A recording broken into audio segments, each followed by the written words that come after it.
Welcome to the Dream, Plan, Start, Grow podcast hosted by Allison Turner.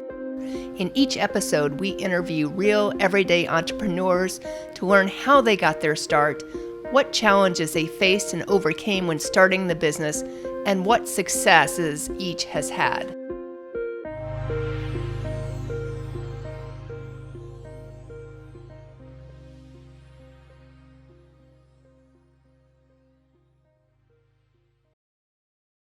Welcome to the Dream, Plan, Start, Grow show. My name is Allison Turner. I am your host.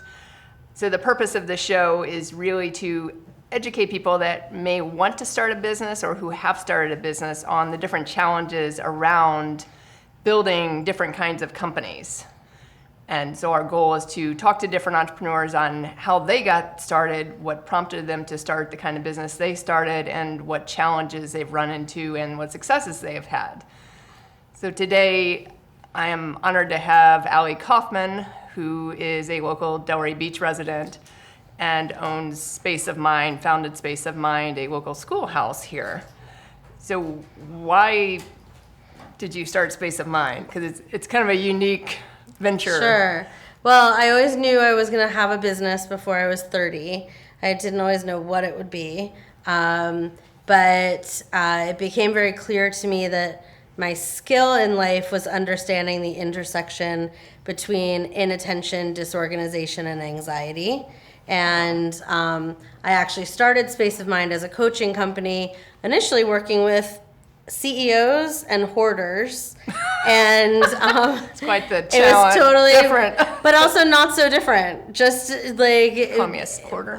No, but just like busy brains are really the result of all of those things.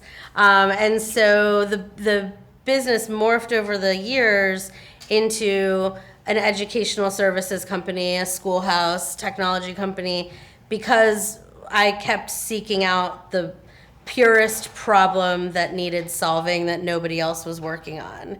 And so, and working with the hoarders was fascinating, but it was also not healthy. So that after a few years, I was getting like different sinus issues and rashes and things. It was still to this day some of my favorite and most rewarding work. But what I really loved was working on the dynamics within a work group or the dynamics within a family, which when treated like a work group actually becomes a lot healthier. And when a work group is treated a little bit more like a family, it becomes a lot healthier. So I started to see that, this coaching methodology that I was developing and this approach to problem solving applied to all different types of stress. And the part that I was passionate about was solving school-related stress. So that's how Space of Mind really came to be a full-time homeschooling program and curriculum and technology and all that. Wow.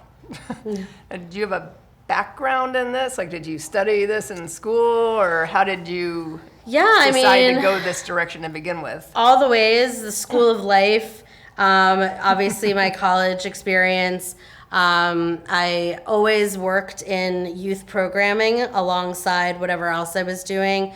My professional experience was in hospitality, retail, even the political arena, and also education. And so I always have been someone to have my hands in lots of cookie jars.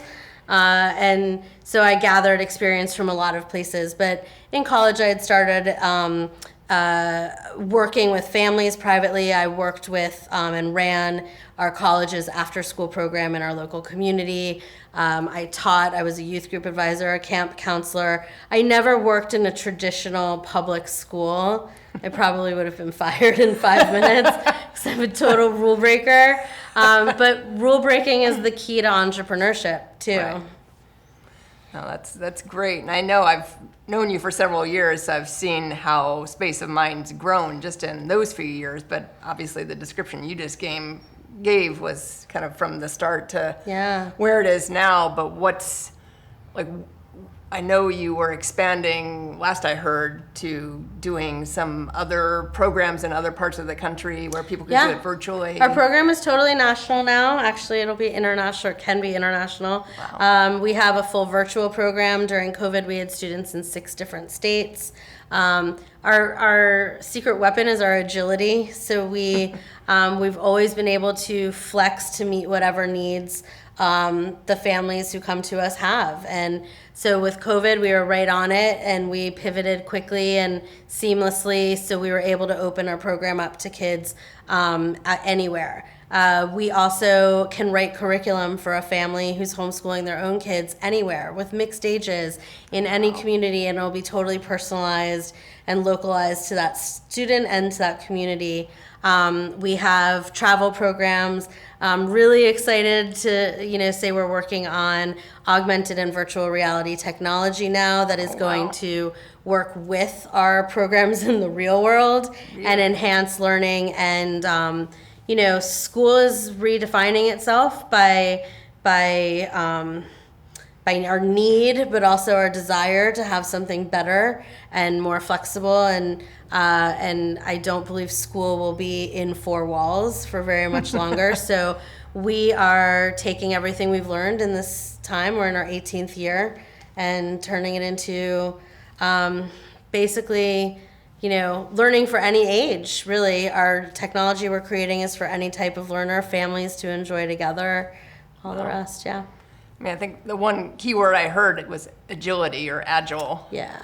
And obviously to incorporate what you've incorporated so quickly, at least even in the last couple of years. Yeah. You don't see any of the public school systems being able to be very agile at all. No, and it's to their deficit for sure, because things that are so easy to implement, they're not even looking at, because, there's this thought that you have to change everything to change something. And in some ways that's true. The paradigm is changing, and ripping the Band-Aid off is always better. But when you make small changes, there were a lot of teachers that were okay being back in the classroom and a lot that weren't. But you could partner those teachers together and give them a collaborator to work with, and now you're creating a support instead of building this wall that was happening. And unfortunately, I hate to say that my optimism ever dwindles in the area of education, but I did get very optimistic at the beginning of COVID that we were going to use this as the Noah's Ark moment we were given, right? Like, let's go big. Let's take the wildest ideas and see how we're going to make our schools stronger from this. And so coming on the other side of it, I'm a little bummed we didn't do that. But I also can see now how what we've mastered at Space of Mind and the way our team works together. I mean, if someone calls out sick, our chef can go teach math. Really? We can, all of our individual disciplinary coaches create curriculum together. We become experts in each other's fields. We become more valuable to the company that way, because especially in a year like we had this year where, adulting was hard. So a lot of people called out. If you ask any public school teacher, they will show you a list of 18 to 30 schedule changes for that day. And teachers didn't have planning periods this year in traditional schools because you were always covering for someone. And we had to do that too, right? We're not exempt from the trials and tribulations of life. I have humans who work for me, but when someone called out this year, the world didn't end, and we weren't, we were able to go with the flow in a way that was super valuable, and it didn't change the continuity of care and the level of meaningful education that was being delivered. Maybe they weren't in the same room that they were in yesterday or something like that, right? So there were logistical things that we had to deal with, but agility and the communication that comes with that, we like to think of it like a school of fish.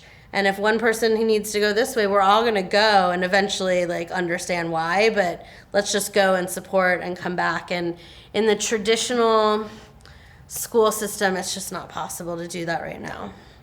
No, it's not. And unfortunately, I guess, do you think it's because you're smaller that you are able to be more agile right now, or do you think you can scale this model and be as big as a public school and be able to still be nimble and agile?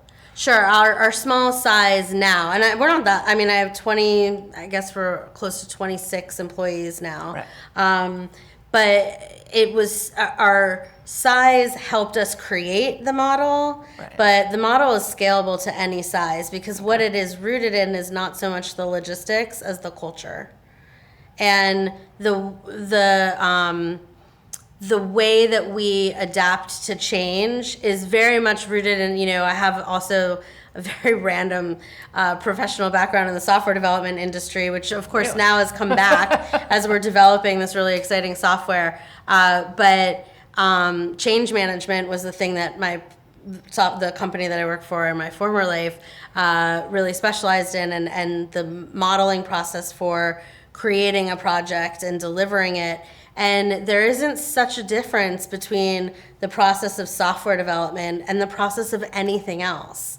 And it's about communicating expectations and vision and change, and then filing it all within the system. But it can have a flow even if it's in the file. And a lot of times, the traditional school system for sure, this is the way it's always been. So we're not going to shake it up. Let's just adapt in the moment, and then we're just going to get really happy to go back to normal. And, normal's so old school now. Yes, normal is old school. I mean, I don't think I could imagine. I mean, I went to private schools growing up, so I was, I guess, blessed in that respect because I didn't go through the mainstream public in Indiana.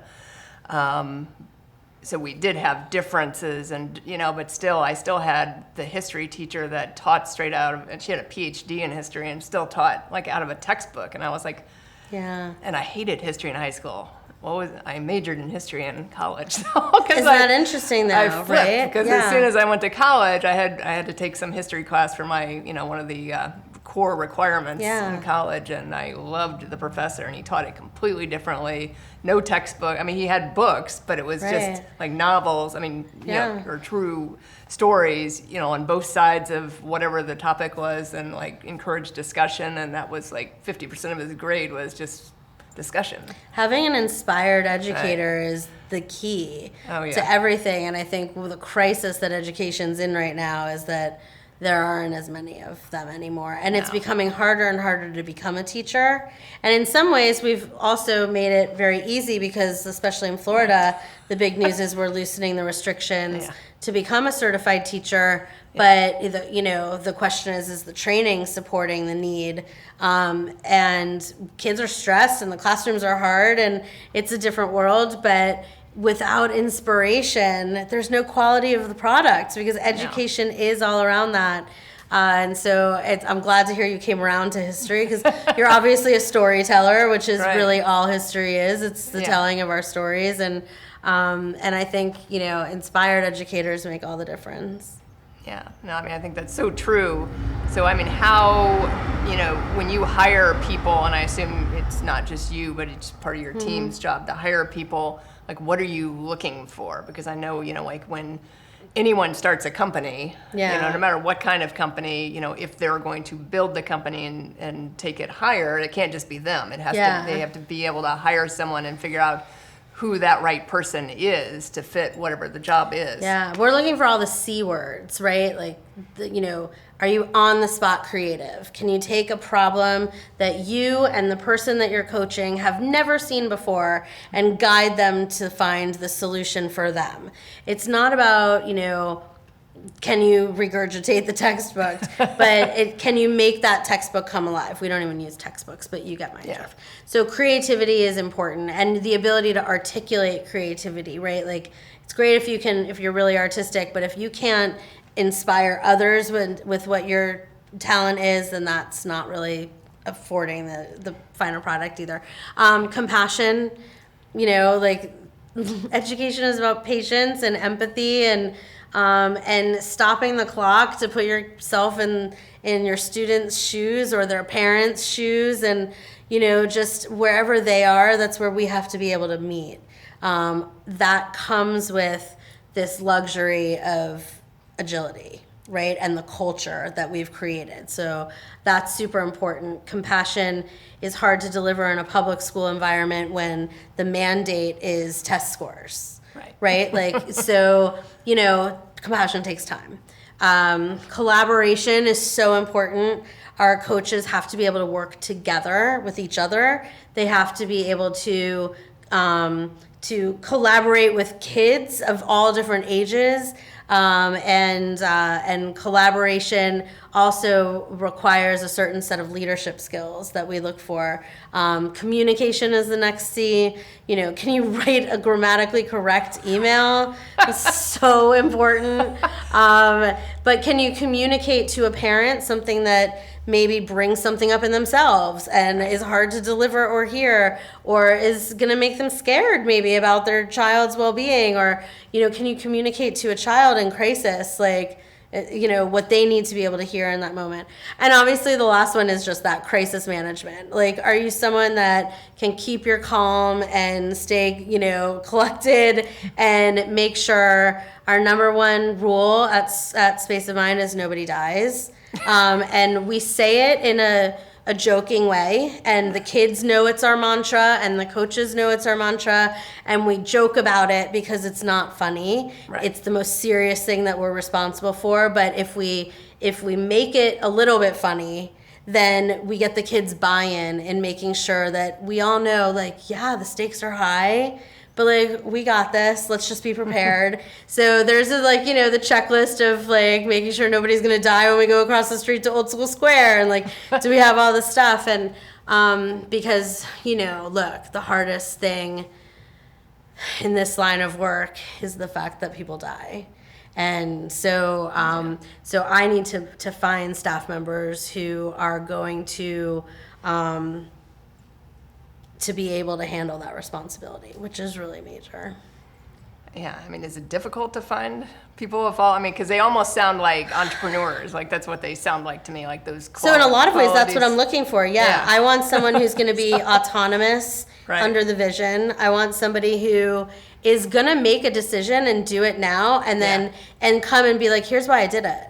Right? Not sit there and wait for somebody to step in and be like, here's how you have to do it. And so, in a lot of ways, I'm looking for entrepreneurs, or those that have the entrepreneurial mindset. Right.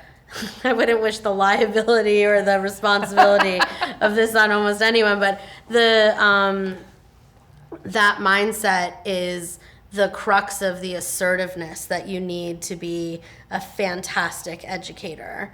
And that means sometimes going all in, and my leadership teacher in high school, Mary Murley, who is just a rock star legend in South Florida, and how many leaders she raised out of her classroom.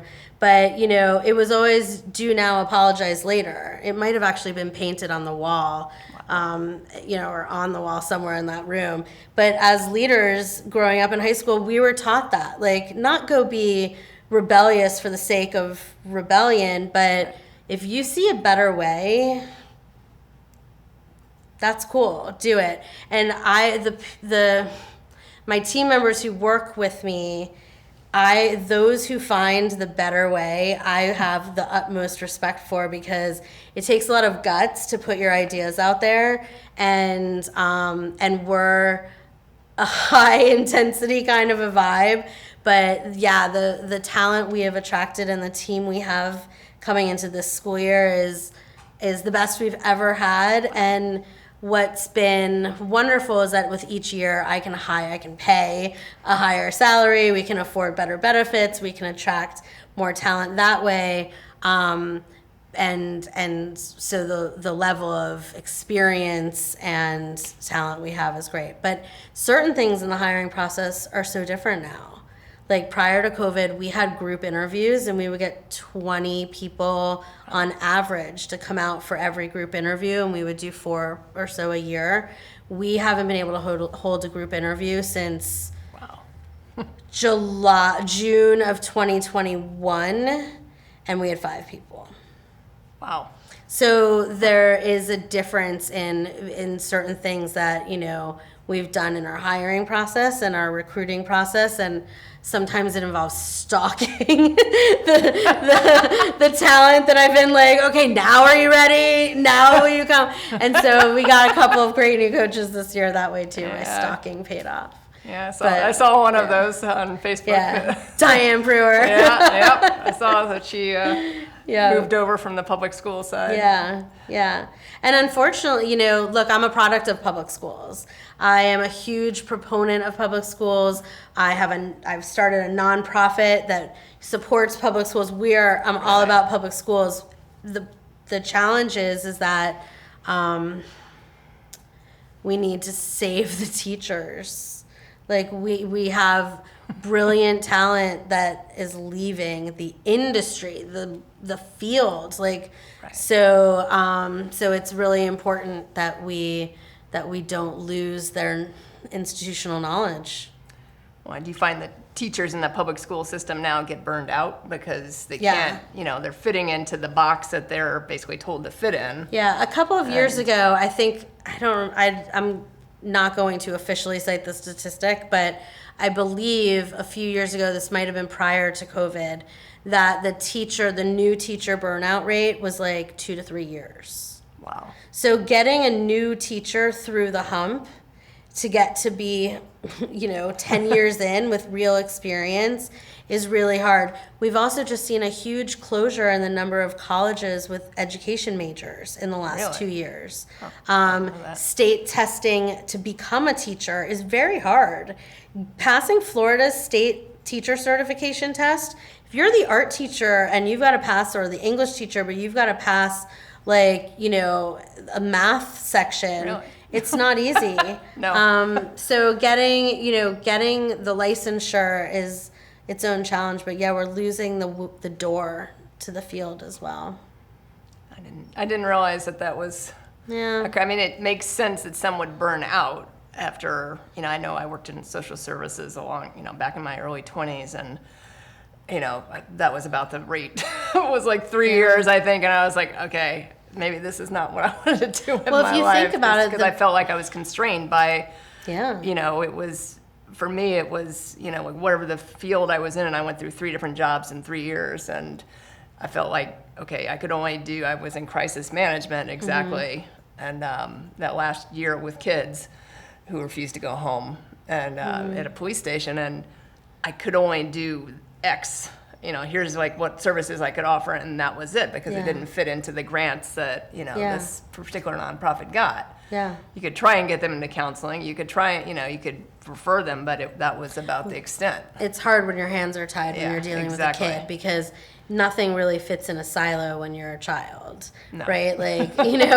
It's challenging, and that's even more so now because of the mental health crisis that we're going through.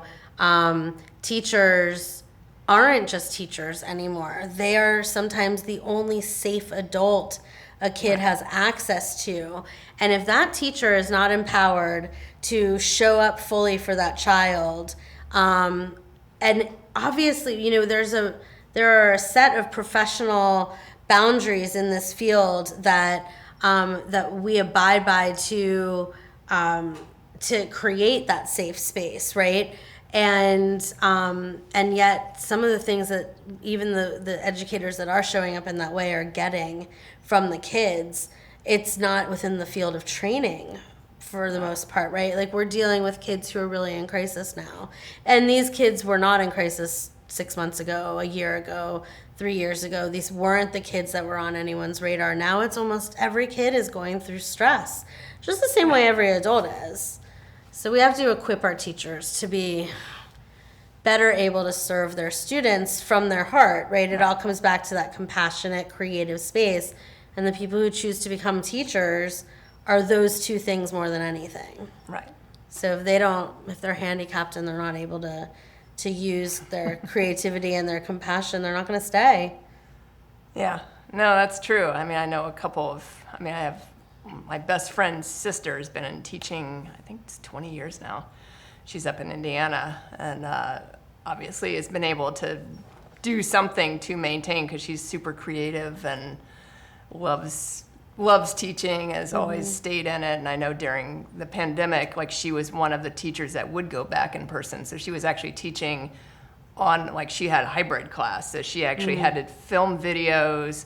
So she had to do basically twice the work for a period of time because she had to film videos for her students that wouldn't come into the classroom and then also teach the ones that were in the classroom and maintain all that. So she was doing like twice the work of prep just to be able to make sure that students had, all the students had everything they needed.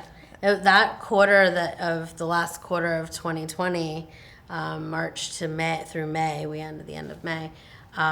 The amount of extra work that went into, and we delivered our programming all live online in the same schedule that we used. And so our kids really just kind of picked up where they left off and didn't have any learning loss. And we had some wins. I mean, the introverts loved virtual.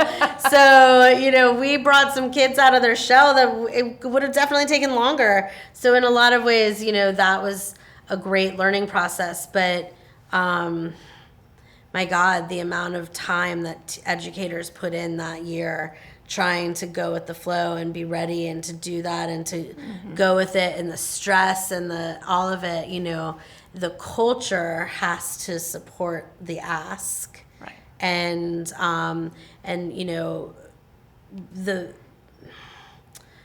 the culture that we've created at Space of Mind, where we're all just in this together, like family, and the kids, we're modeling for them, that it's, we all did it because we could see the outcome and we knew we were invested at that level, without the resentment and the bitterness that unfortunately was the byproduct of the larger systems just not kind of having the agility or the readiness, Yeah. So, Well, and I think you bring up an important point with the culture, it's interesting because of all the interviews I've done so far, that's one thing we haven't really discussed is culture. And, I think it is important, especially as a company grows, that you have to set that culture early. So then, as you bring on new people and bring on, and continue to expand, that culture just, is there when they come in and it's established. And then obviously you can tweak it and do whatever you need to do to adjust with what's going on around you. And it takes a while for an approach to become a culture. We're in this, we've just finished our 12th year of the Schoolhouse program, which has now expanded to kindergarten through 12th grade and is like amazing. But, getting to the point we're at now, where it is the culture versus along the way, there were some points where like it was adjusting. We were figuring out the culture. Should this be part, like, is this going to work? Like that part of the process is very much part of the startup process, right? So in a lot of ways, because Space of Mind, even still, we're redefining ourselves. I still think of us as a startup company, even though we're in our 18th year. Like, we're not a startup. We're very well established. We're, and have had incredible and exciting growth over the years. But we function in a mentality that honors that spirit because everything is still becoming itself, right? And I think a culture has to be both static and organic in order to really adjust to where everyone is. And it takes time to earn that designation. Right. And I think, you brought up something that's kind of critical. I think, that you consider yourself in certain ways a startup still, even after 18 years. Because you are continuing to kind of build and grow and expand, and you have that creative juices, because sometimes I think business owners find that they've made it at a certain point. So they get to whatever year it is, and maybe they're making, something that they only dreamed about, and they're like, okay, I've made it. But I find like successful entrepreneurs are always, they get to whatever the current goal is, and then they're like, okay, I made it here, and now wait a minute. Then I'm already on to 7 other things. Yeah, I had exactly. lunch with a friend of mine today who nicknamed me Ali all the time, and at some point I'll do some kind of like write about this or do some comedy show, I guess. But basically, yeah, ideas are just always there, and I'm not afraid to follow some of them. You write the rest of them down, like, I'll put this on the back burner for now. Yeah. But that's also like, look, you have to stay, it's got to stay a juicy relationship, right? Like, like this is the biggest long-term commitment I've ever made and maybe ever will, right? Like, and so I've got to keep it interesting and I have to want to be there too. Wow. And I would get bored if it was the same thing every day. Oh, yeah, I understand that. Yeah. I've left jobs for that reason because I'm like, okay, where's the challenge? But I'm blessed to have a team, and especially like who just gets that, and also are a fountain of ideas themselves. So we've created, as part of that culture, a place for everybody to do what they love. Like, we have coaches who specialize in one thing, but then sometimes teach a cooking class, sometimes are at the sewing machines with the kids, sometimes we're just all able to take all the things that we're passionate about and weave them into our purpose professionally. And if we're good at life, we do that on our personal side too, and the balance is always there. And I think that's the fun part. It's also that, and not taking ourselves so seriously all the time. So as a visionary, which clearly you are, how do you decide when you come up with all those ideas like you just described, how do you figure out where to go first? Because one of the things I see, especially with new business owners that are that visionary mindset, is that they try and do 8 things at once and then they basically don't do any of them well. And, instead of picking maybe 1 or 2 and saying, okay, I'm going to write these down and these are going to be like, maybe a few months from now, but I need to focus here first. Like, how do you make that? Yeah, well, first it goes back to the team. Okay. Right? Like, I can only do as many things as I have the support of my team to do. I have a Jules. She's our VP of everything. And she's mostly in charge of telling me no. And she does it the best of everyone, but I love it when people tell me no. I do, even though I prefer they all tell me yes. But I respect that because it means it could be later. No, not now. Let's do it later. But it means that they're looking out for the big vision too. And that's really important. If everyone told me yes all the time, we would have crashed and burned a long time ago. But knowing where to start is kind of my jam. I can very quickly see the path through the whole process. That doesn't mean it always stays the way I initially see it, but it takes the anxiety out of starting because I can see the end. I think that's the biggest issue when we go back to what we were saying earlier, inattention, disorganization, and anxiety, and working with CEOs. I think a lot of times it's hard to either defend your belief that it's the right move in that moment because people are pressuring you, and you can fall into that, I'm not ready to present and stand behind this because I can't see the end, or I just can't see the end and therefore I can't know where the beginning is. I happen to do that kind of, I don't know, I think that might be my gift in life, is being able to see a vision and then understand how it plays out.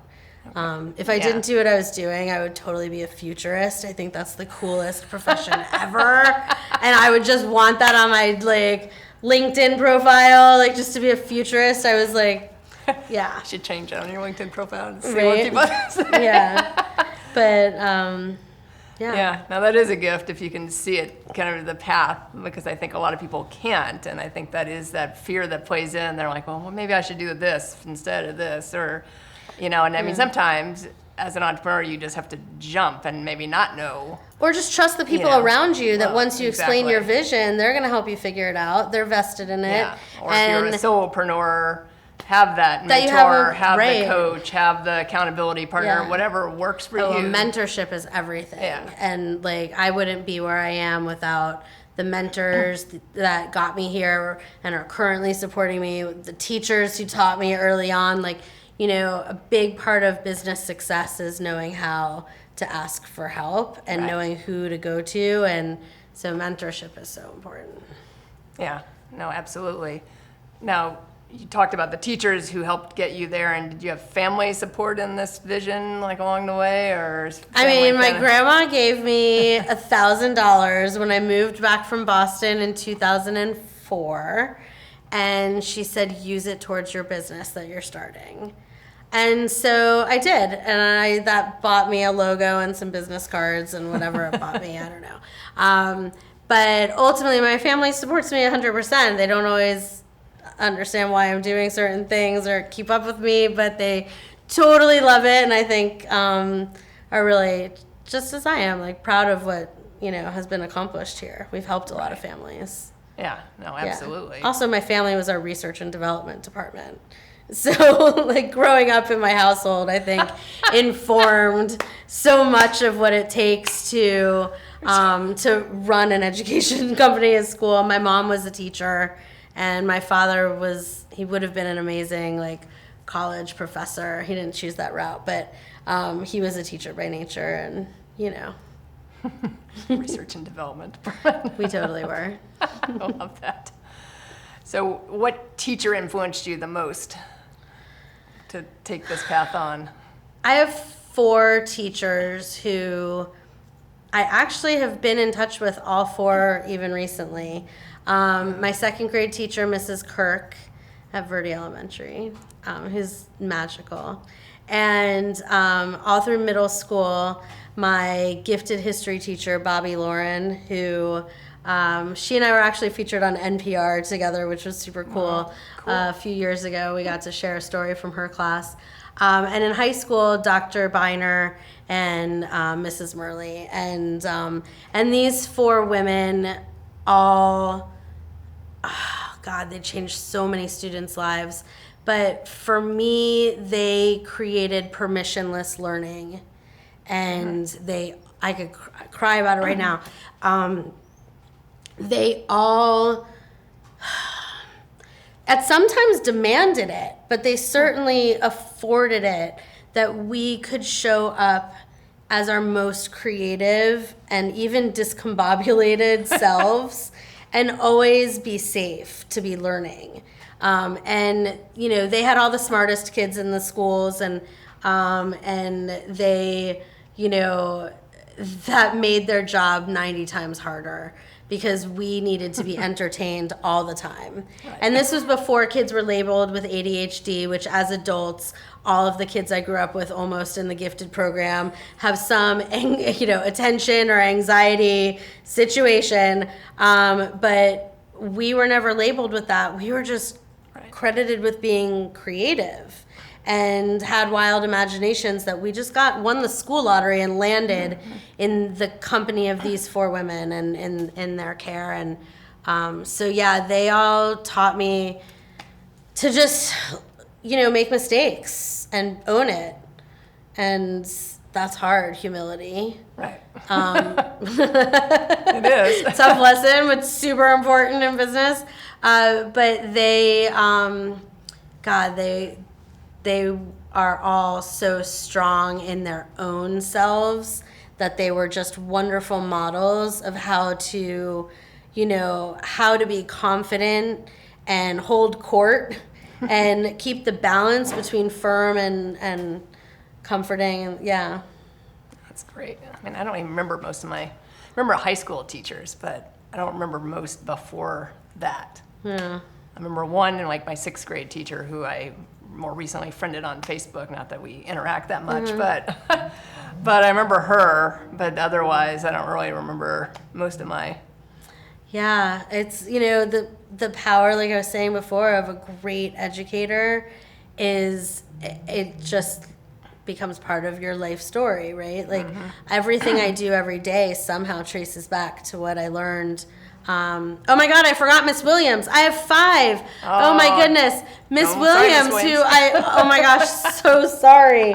But she probably taught me the most important lessons, and I can't believe anyway, Miss Williams taught us in 3rd grade the rules of brainstorming and how to conduct a think tank meeting. Really? 3rd grade? Yeah, 3rd grade. Jeez. And so I use that that's the things that we learned like I said, from all of these women, were just so empowering. But yeah, that's the stuff I was, blessed with, gifted public with. school? Yeah. Wow. But, it's not the same now. No. No, I think public schools back then were a little more nimble than they are now, and gave teachers a little more looser reins, maybe. Yeah. Yeah, for sure. So what's been your biggest challenge in starting this business? I know you've been around for a while, but... there's two sides to my role as, an entrepreneur. I'm an educator and I'm also a business owner. And so I think that this is where that split personality definitely shows up, because I've had to do two things simultaneously, which were basically the same thing. But like on the education side of just like figuring out how to do what we do with our services and programs and staff and all of that, we were creating a model from scratch. So I had to learn how to stand firm in the commitment to the vision. That wasn't always easy, explaining a new paradigm to scared parents, right? It's a new paradigm. But that commitment to the vision has allowed us to create this continuity in the programming. On the other side, on the business side, it was just stay alive. I don't joke about that. We're small. We're not St. Andrews with a huge endowment holding us together. Like if someone's tuition is late, that impacts our budget, right? Like, not as much today as in the other previous years, but we're coming out of a pandemic and a giant construction project. So we're still growing, and even though our budget isn't startup mode anymore, like I said, we're growing. We've got a 10,000 square foot campus now. We started in my house, and then moved to the public library, and so now we're in the process of purchasing our real estate and ensuring our sustainability on that magical corner. Wow. So purchase all that too now. Yeah. I just yes, it's time. Yeah. It's time. It's a rough market, but it's time. Yeah. Well, it's probably good to, like you said, ensure your sustainability, because... Yeah, and, I've put a lot also into the spaces. We've just done this huge renovation in the new building, and so it would be nice to have the equity of that investment as well. So, yeah. So if there was one thing you could tell someone that wanted to start a business, doesn't matter what kind of business, could be something like you're doing, could be, a business like mine, whatever, that either you learned along the way or maybe you knew going in that's really helped you build your business, what would that be? Do it. Don't stop. Ask for help, and don't stop. But do it. You just have to do it. I was at a party just recently and talking to a friend who had a great business idea, and she's modeled it even, and she could do it amazingly well, but there's more reasons that, it's easier to come up with reasons to not do it. But the reality is that we live in an economy that is shifting to support entrepreneurship more than ever. Mm-hmm. And the flexibility that we would like in our lifestyles, that certainly COVID opened everybody up to the possibilities of, being able to be the master of your schedule. Right. Freedom equals happiness in a lot of ways, right? We can create the environment and the world, our lifestyle, right, to meet all of our needs. So I would say do it, and then design it in a way that's going to work for you. The irony is that I started my business. I was starting my own company because I don't want to work before 11 a.m. And so if I don't have to work, this wasn't the only reason, obviously, but it was part of my core initial, things that I had set up as my, foundational, here's why and here's the what. And now I'm like first one in at 7:05 every morning, and I'm this weird morning person. I don't know what the heck happened, but do it, don't stop. You can't call in sick when it's your own business, and you don't stop. But that doesn't mean don't create balance. It just means don't quit. Don't stop. Just keep doing it. The problem will work itself out. The solution is there. And then the most important thing we teach our kids in our program is just ask for help. Yeah. Mentorship is everything. Have a great mentor. When I first started, I went to FAU to the Small Business Development Center there, and there's like a free accountant, and there's a free lawyer, and there's like all this. It was great, and I got a little like quickie class, and then just do it. Yeah. And if you don't, like Ali said, if you need help, find the mentors. Find if it's mindset that's stopping you. Work on that. I mean, everything can be improved. Just don't stop what the vision is. I think that's ultimately the difference. If you think about what makes an entrepreneur and an employee, it's the grit. Yeah. That's it. It's like, and I said it before, the relationship has to be juicy to want to show up. Like, can you do that? Can you create that for yourself? Like, that's not easy to do. No. And especially when maybe other people aren't seeing it the way you are, or, so that grit is sometimes only made in the fire.